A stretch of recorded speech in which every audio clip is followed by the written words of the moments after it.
განხილვის თემა ამ საღამოს გუშინ გვიან მომხდარი ინციდენტი იყო. როცა ჯგუფი ხდებოდა სიტყვაზე, მამა ბარტო საერთოდ აბა რაზი არ ჩარეულა. ცუდად არ ჩარეულა ყოველ შემთხვევაში და არა მთელი არ შეუხდა ჯგუფში რომ ჩაილოს ქურდია. ეს უნივერსიტეტის ეზო არაა. ეს სასულიერო აკადემია, სადაც წუხელ ერთ სტუდენტს მეორის ხელი მოხვდა. უბრალოდ ცემის სახით გამოიხატა, თუმცა კეთილგონიერება გამოვიჩინეთ თუ შეიძლება ასე ითქვა და არჩევებით ასე ვთქვათ ორმხრივი არ ყოფილა ეს ორთაბლოში არჩევებით.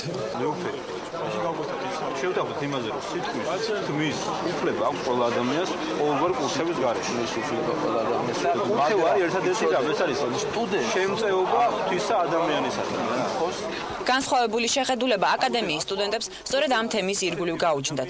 ქონდათ თუ არა უფლება სასულიერო აკადემიის სტუდენტებს სასულიერო პირები კორუფციაში ემხილათ, ისე რომ მათგან კურთხევა არ მიეღოთ. სტუდენტთა დიდი ნაწილი ფიქრობს, რომ არა.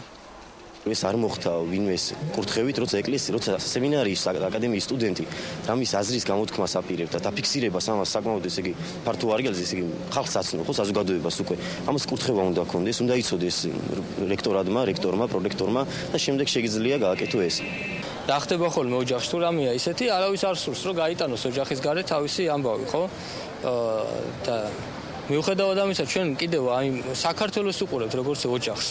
ხდებით და ეს ამბავი რაც ხდება დღეს ხო უკვე ნიშნავს იმას რომ ჩვენი ოჯახის შიგა ამბავი გაგვაქვს საერთოდ და სააშკაროდ გამოგვაქვს თელი სოფლიოს დასანახად. სტუდენტთა ის ნაწილი, რომელმაც ოჯახური პრობლემები გარეთ გაიტანა, მხოლოდ ამაში ხედავს გამოსავალს. მათ მიუთით ეს იმ თემაზე, რის შესახებაც ხმამაღლა დღემდე არ საუბრობდნენ. საპატრიარქოსზე სასულიერო აკადემიაში არსებულ კორუფციაზე. ჩვენ არ გვაქვს სურვილი რომ ეს გარეთ ასე ხმაურიანი მდგომარეობა და რაღაც, მაგრამ ეს რომ არ მომხდარიყო შიგნით ამ საკითხებზე საუბარი არ დაიწყებოდა. შიგნიდან ამ პრობლემებზე საუბარი იმდენად არ დაიწყება, რამდენადაც შიგნით არიან გასროლი ამ საქმეებში. ჩვენ როდესაც წამოადგენთ დოკუმენტი, მეუფემ რა თქმა უნდა ამას გადახედა და ესე იგი დაადასტურა ის ერთ-ერთი ფაქტი, რომელშიც ესე იგი თვითონ იყო მონაწილე. მაგრამ ეს არ არის ვთქვათ, ესე იგი იმდენად მნიშვნელოვანი, რამდენადაც იქ საუბარია მასშტაბურ კორუფციაში. მიაჩნიათ ამ ჯგუფს რომ თუ საუბრობ მაინდა-მაინც ვიღაცამ მღვდელმა უნდა გაიძულოს ეს, ანუ ამის გარკვეული ძულება უნდა ქონდეს, მაგრამ სასი არ არის. მამა ბასილი თავის დროზე ამ პრობლემებს ებრძოდა, ჩვენც დამოუკიდებლად მივედით ამაზონი და რაღაც თანხმოთრა მოხდა აზრების და გაერთიანდა ეს ხალხი ერთმანეთის გვერდით დადგა ამ პრობლემების წინააღმდეგ. უბრალოდ მათ აწყობთ ესეთი გავრცელება ხმის რომ თქვენს უკან, ჩემს უკან არავინ არ დგას ამ ეტაპზე. ეს თემა კი განსაკუთრებით აქტუალურია, როცა საქმე სტუდენტებს ეხება. ბასილ კობახიძე, სხვა მამა ზაზა და ასე შემდეგ, ესენი არიან თავისუფლების ინსტიტუტთან საკმაოდ დაახლოებული ადამიანები. მათ უკან დგას ლევან რამიშვილი, ხოლო ლევან რამიშვილის უკან დგას ვანო მერაბიშვილი. ეს აყო.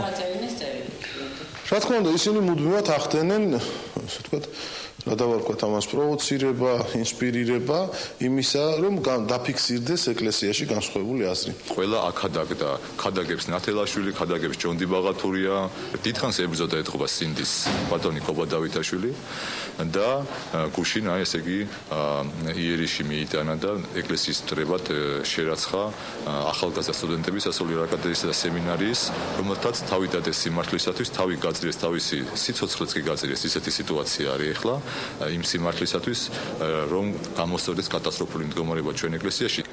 არსებული მდგომარეობის შესახებ კობა დავითაშვილს და მამა ბასილს განსხვავებული აზრი აქვთ. პარლამენტარი აცხადებს, რომ ლუდის, ბენზინისა და სიგარეტის ბიზნესით საპატრიარქო მხოლოდ 94-95 წლებში იყო დაკავებული და მეც არ გაიმეორებს. მამა ბასილს და სკანდალური წერილის ავტორებს კი მიაჩნიათ, რომ ძველ მანკიერებებზე სასულიერო პირები იმიტომაც არ საუბრობენ, რომ დღევანდელი საქმიანობა არ გამოაშკარავდეს. საქართველოს პატრიარქი ჯერჯერობით ამ თემაზე კომენტარს არ აკეთებს. ეს ისეთი დღესასწაულია ბოლო დღეების მანძილზე ჩვენ რამდენჯერმე შევეცადეთ საპატრიარქოდან ოფიციალური პასუხის მოსმენას, თუმცა როგორც ხედავთ ჯერჯერობით ეს არ ხერხდება. რაც შეეხება სტუდენტებს, ისინი ფიქრობენ, რომ რადგან ისინი გადაურჩნენ აკადემიიდან გარიცხვას, მათსა და მათ ხელმძღვანელობას შორის დიალოგი უახლოეს მომავალში მაინც შედგება. დიდი მადლობა თამარ ღვინიანიძე იყო პირდაპირ ეთერში დღეს